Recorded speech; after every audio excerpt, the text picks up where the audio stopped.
The battle for public corruption in South Carolina has been one that FITSNews has been fighting for a long time, with very few allies, I might add.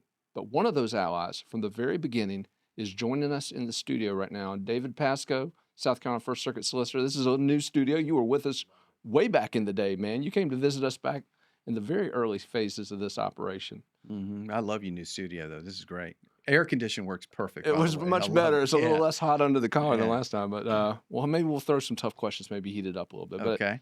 But let me ask you this. Let's start off with the tough one, and I do want to get into your anti-corruption resume, Sure. your record, exemplary record of cracking down on violent criminals.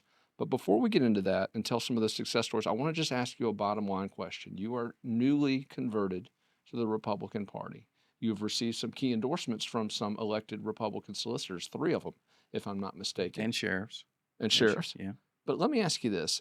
How do you take that next step and convince a Republican electorate that a former Democrat is the best choice to have this vast prosecutorial power here in the Palmetto State? That's a great question. Just judge me by my fruits. Judge me by my past. What I've always been is a conservative. And that's why, even when I ran for solicitor as a Democrat way back in 2004, the Republican conservative sheriff of Dorchester County, Ray Nash, endorsed me. And he's endorsed me every election since because I am a conservative. I'm always the most conservative person in the room. So that's what I need to do is start with and talking to people that don't know me just about how conservative I am. Look, I've not only put people on death row, I've sent them to their executioner. I have prosecuted men who have harmed the unborn, pregnant women.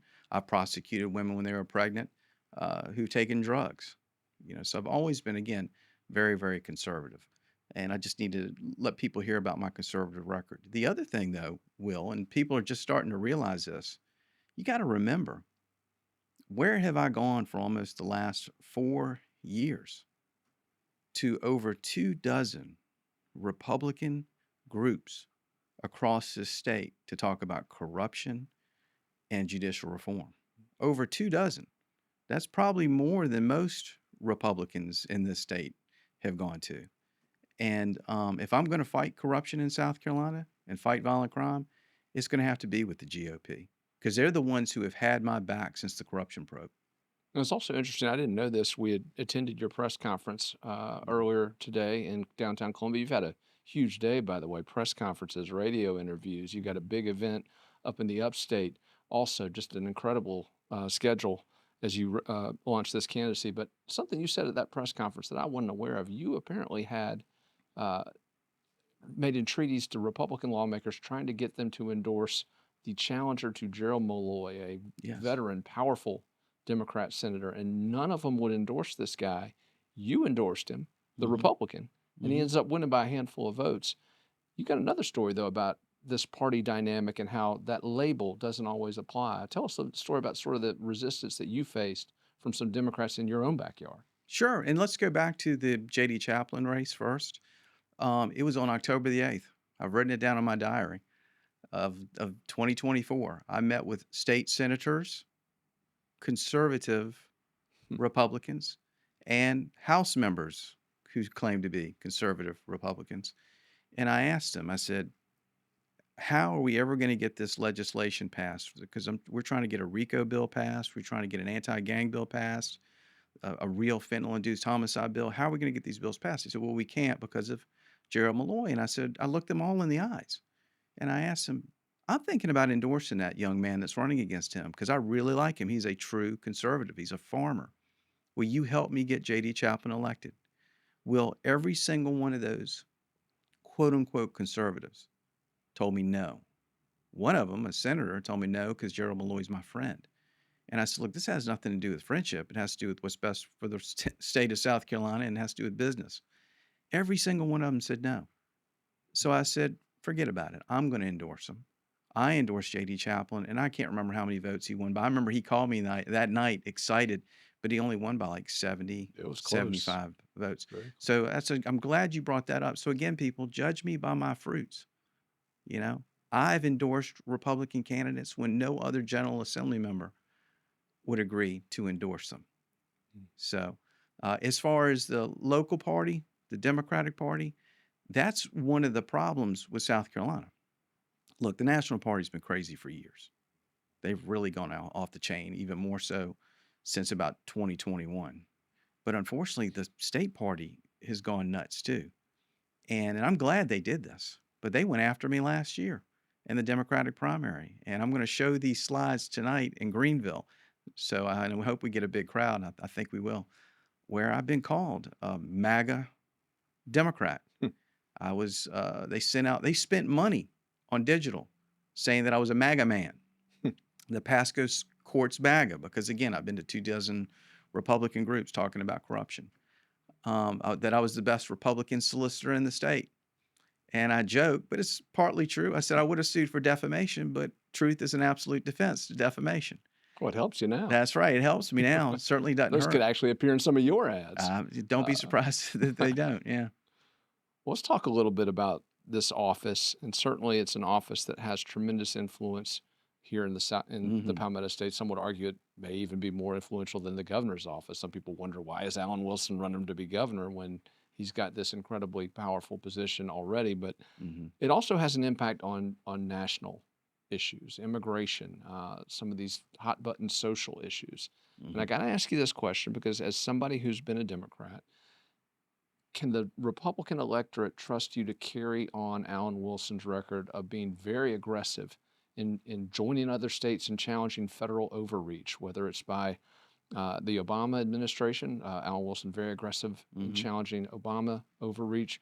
Also, when Joe Biden was in office, the current Attorney General was very aggressive in pursuing numerous court cases involving overreach from the Biden administration. Will you follow in his footsteps on those issues, and is that something that you believe should be a central component of the AG's position? I'm going to piggyback on Alan Wilson and everything he's done in that regard. I believe in giving credit where credit is due. Alan and I have had uh, professional differences in the past, and we'll probably have professional differences Well, in the that's putting it future. mildly. You guys hated each other Yeah. for a while. Well, yeah, I don't hate anybody, and I don't think Alan does. Let me, full It was disclosure, intense. it was intense. Full disclosure, Alan and I are friends, Mhm. and we get along great. He called me at 10:30 Saturday night, and we shot the bull.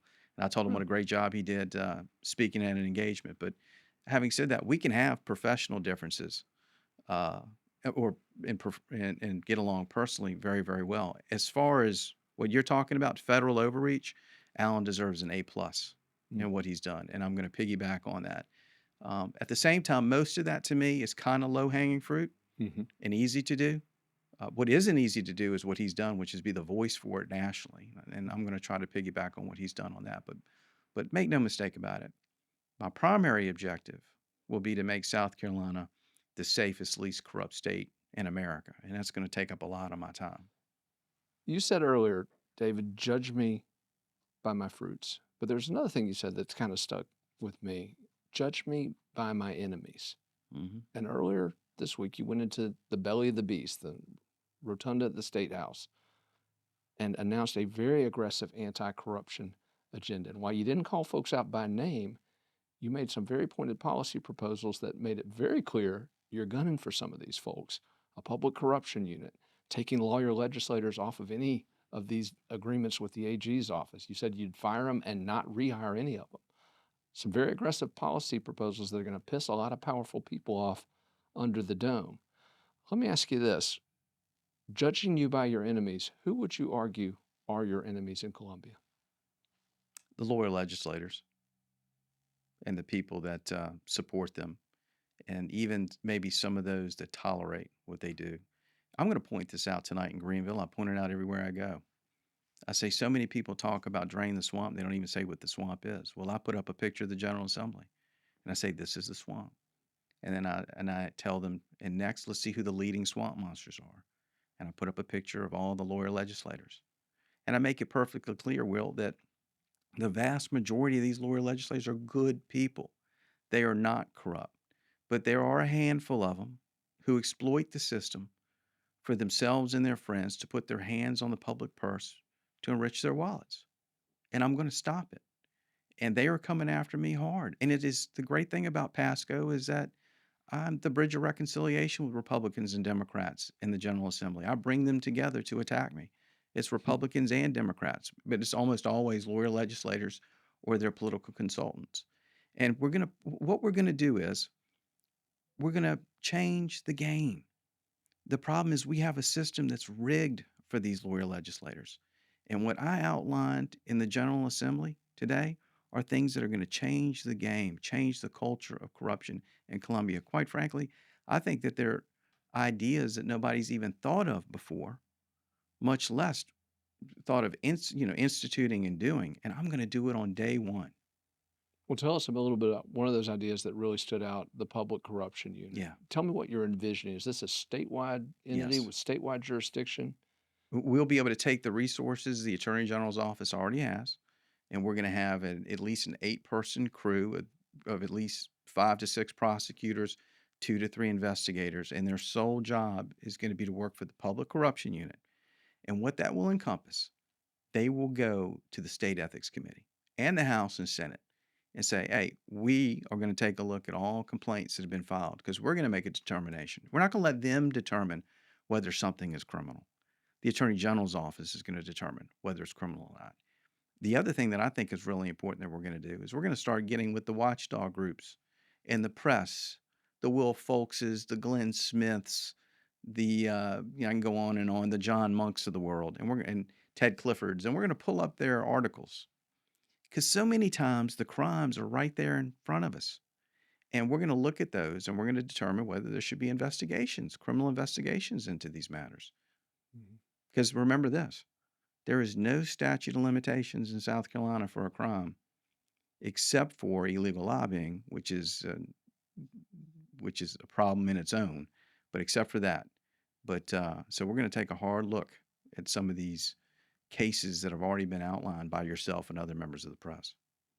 I wanted to ask you about one of the leading influencers of legislative behavior, one of the most entrenched special interests in Colombia, one of the most powerful, wealthiest special interests. And it was alluded to when you made your press announcement at the State House earlier, the trial lawyer lobby. In fact, one of the questions you received was from a member of the media asking about remarks made by Senator Tom Fernandez on the floor of the Senate when he essentially claimed that senators had been bribed, later walked that back.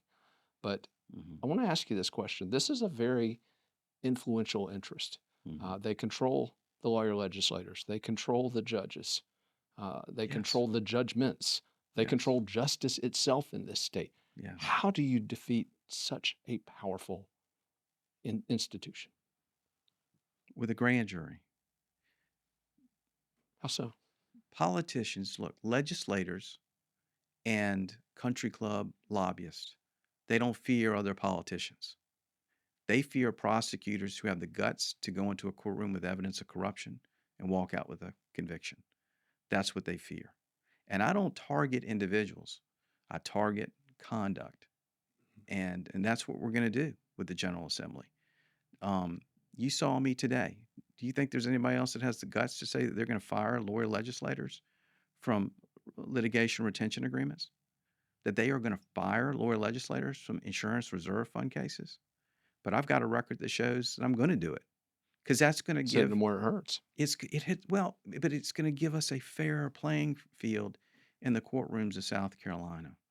Um, full disclosure tells you how maybe I'm not as smart as I think I am. That question, everybody realized it was about the trial lawyers except for David Pascoe. I thought that the question was about another senator and other evidence, and that's why I brought up without mentioning, because like I said, I don't like mentioning names. I don't want to play the Letitia James of South Carolina where you start attacking people because I may have to prosecute them later, and I don't want it to be an issue in a prosecution or in a case.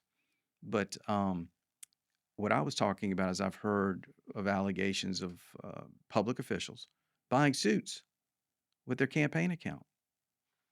Well, if that's going on, why isn't it being investigated? And I'm not blaming prosecutors for that. I'm talking about the House and Senate Judiciary. And that's what the PCU, the Public Corruption Unit, once we get wind of something like that, we're going to look at those campaign disclosure forms and we're going to make a decision whether it needs to be criminally investigated. That's what took Bobby Harrell out. He was treating his campaign account like a piggy bank. Obviously, the enemies that you've already amassed Let's go back to 2018. And you mentioned a moment ago that you and the current Attorney General have buried the hatchet. And he Hmm. said the same thing, by the way. So definitely He better have said that. I'll that. take him down. No, I'm joking. But I got to tell you, He's I a mean, good guy. for a while, he Yeah. was an enemy. And for a Mhm. while, that entire empire that you challenged, arguably the most powerful Republican consulting empire South Carolina's ever seen. I know Wes Donahue, our good friend, might argue that he built a pretty impressive entity himself, but the quindom that you went after them at the peak of their power, essentially eliminated much of that institutional authority they had. Let me ask you this question. The current fight that you're up against, is it tougher? Yeah. It's much So, tougher. It's a lot more of them. I mean, if you think that the corruption ended when we convicted those individuals during the corruption probe, then people are sadly mistaken. And I've seen the evidence. I know what goes on up there. And I wanted to go further back then. And I was told I had to stop. The Supreme Court said, Pascoe, you're not the Attorney General. You've gone to, not only did they tell me you have to stop, they actually told me I went too far, Will. hmm, So I stopped. And now I've decided to do something about it. I'm going to be Attorney General and I'm going to finish the job I started in Columbia. And you know this, they're nervous. hmm. They are very nervous, and they should be. Well, let me ask you about finishing that job, and maybe this plays into what you just said, because Hmm. one of the frustrations that was articulated by FITSNews Hmm. and others when you concluded the probegate investigation into the Quinn Empire, which again, very successful, Hmm. very successful. However, when it came to the entities who were Yeah. pulling the strings of Yes. these politicians, Yes. they got off easy, didn't they? They got a corporate Yeah. integrity agreement, which is basically, hey, we're not going to do any of this again. Great question. So, is that where you were told to stop?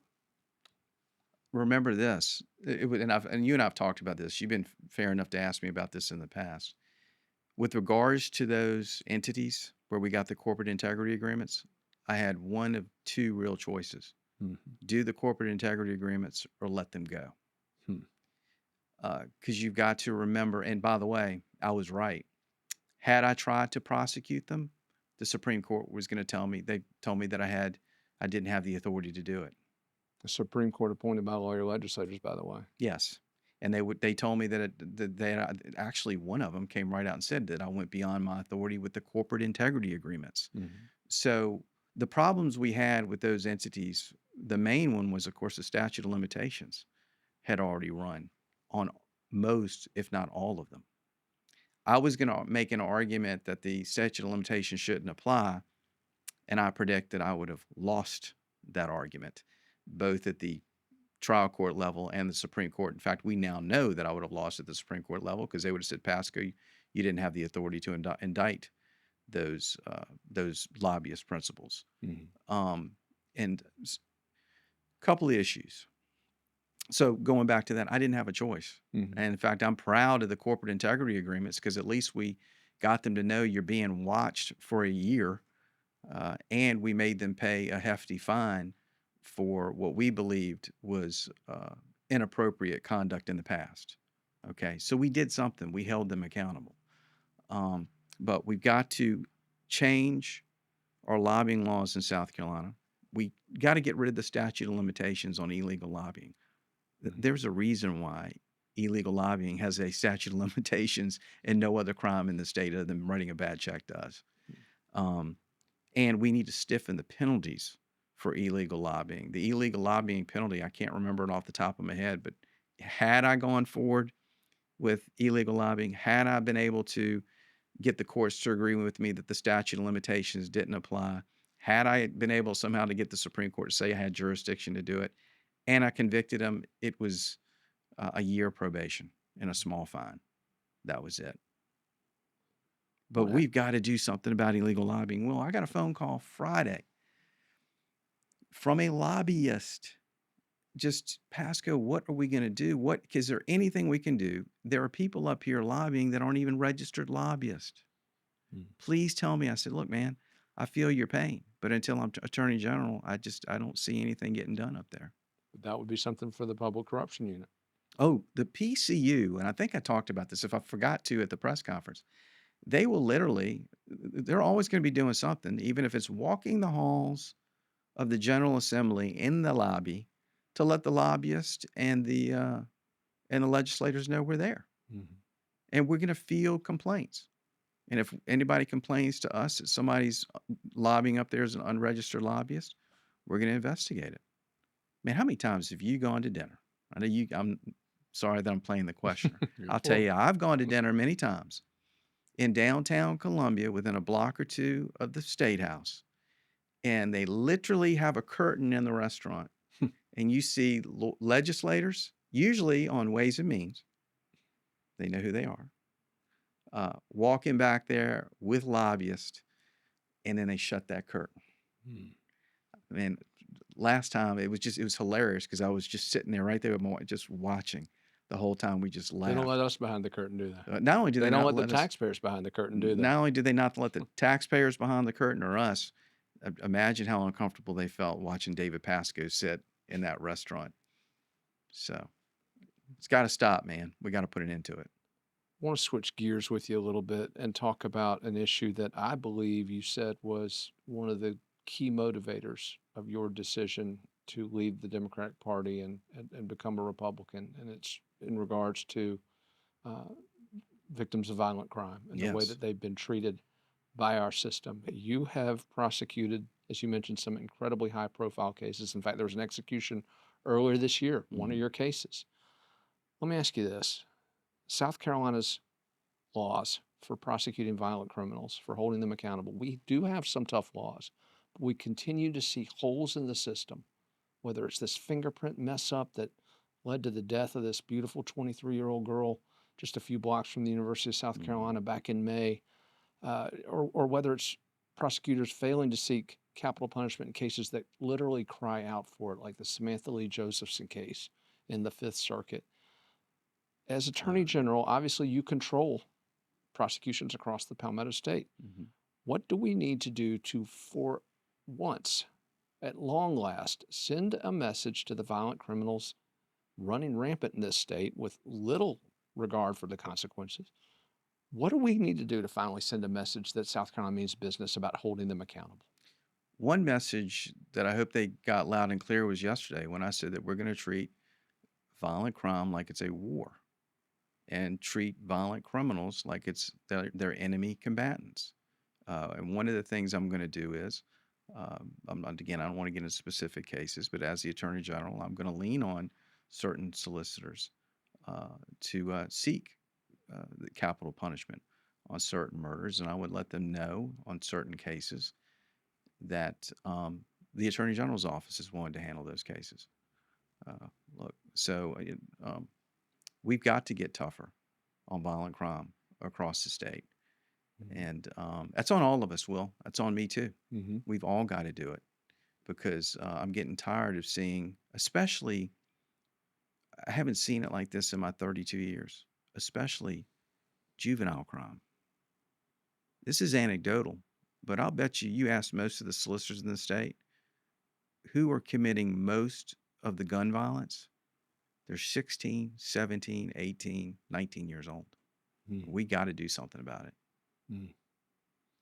I wanted to ask you this question too. As we look at some of these high profile cases that we've seen death penalty pursued, let me ask you, where would you fall on seeking the death penalty for those who sexually assault children?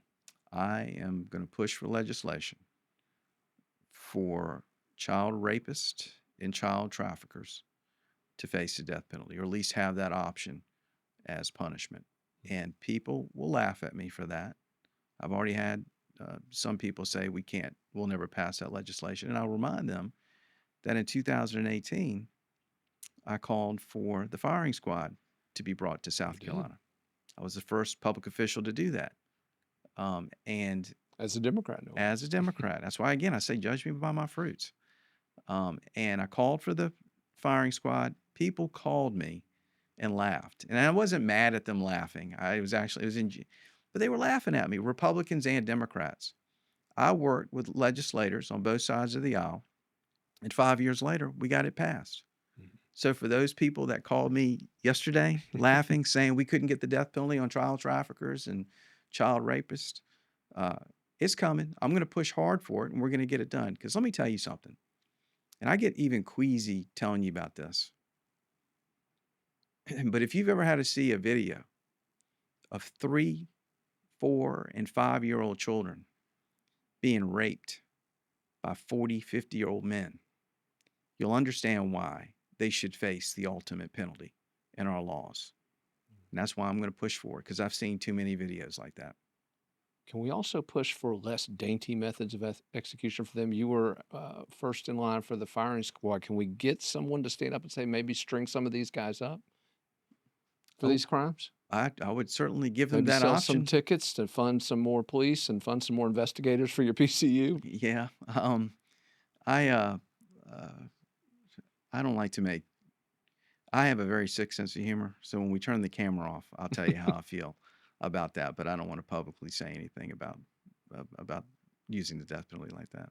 Okay, well, you're on the record calling I for it know. before a Oh lot of yeah. folks would. So, I I'm mean, for the again, death. Yeah, and look now, hangings, yes, and that should be an option for now if they don't want to be executed by the firing squad and they don't want the needle and they don't want the electric chair, I'd give them the fourth option of a hanging. yeah. Sure, Mhm.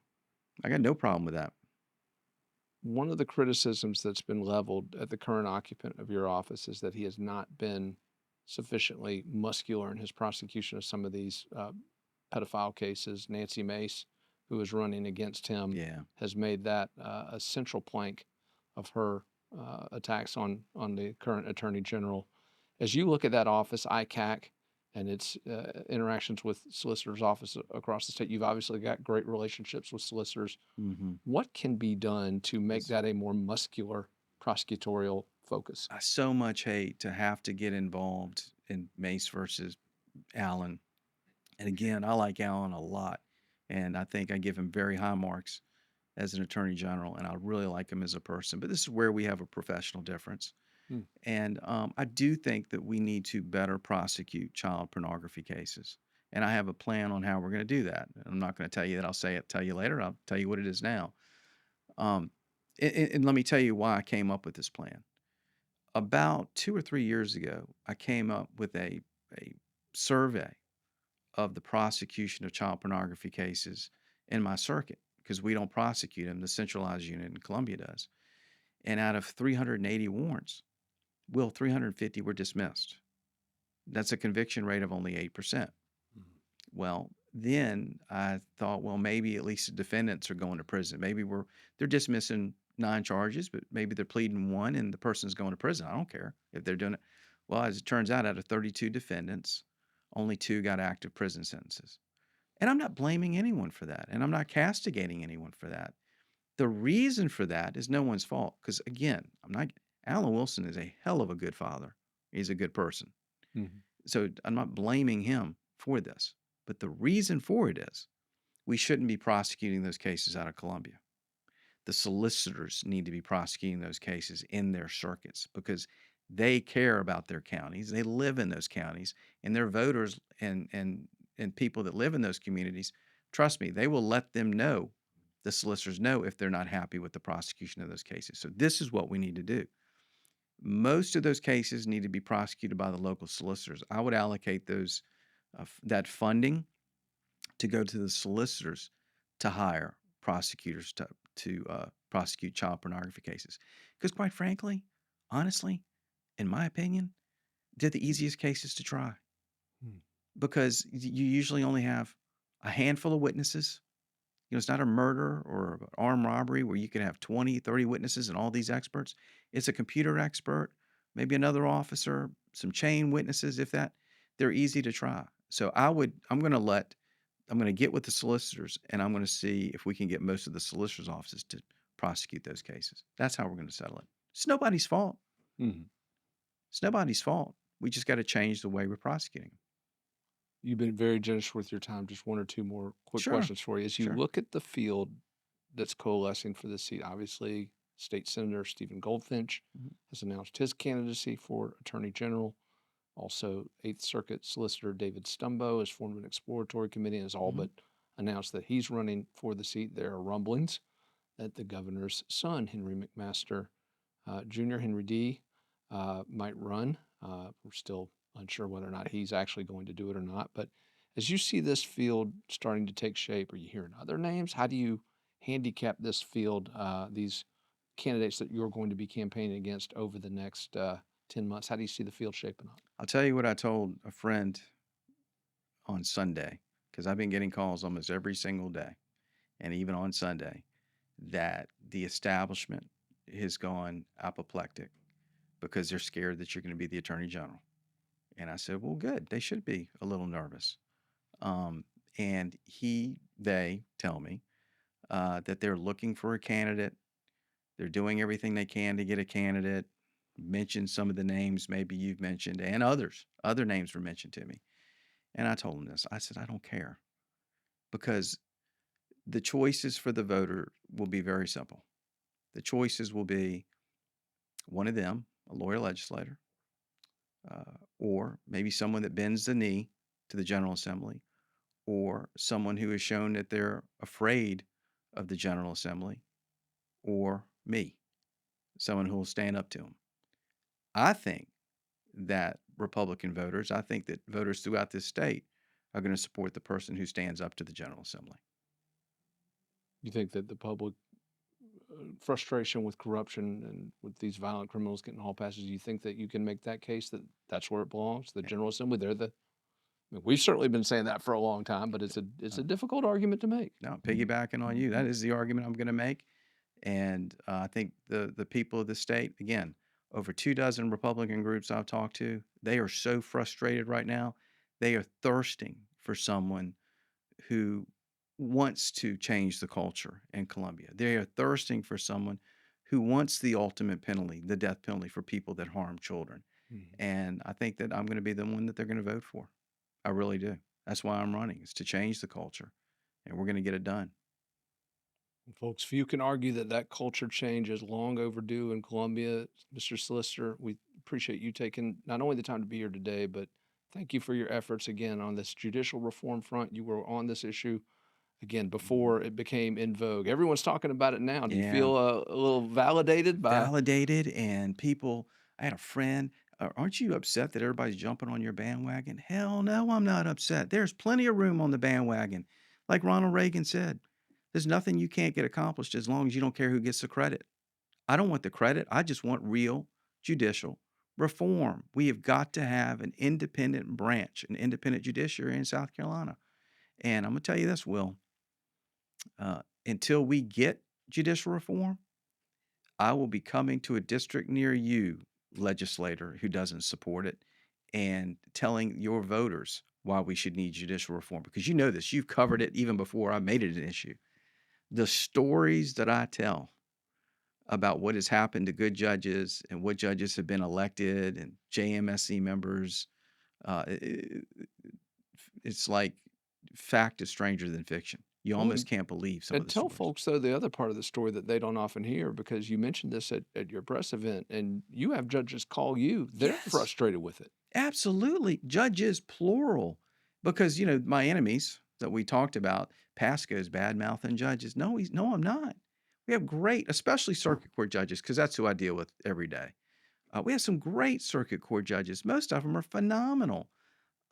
They call me frustrated because they can't get cases to court.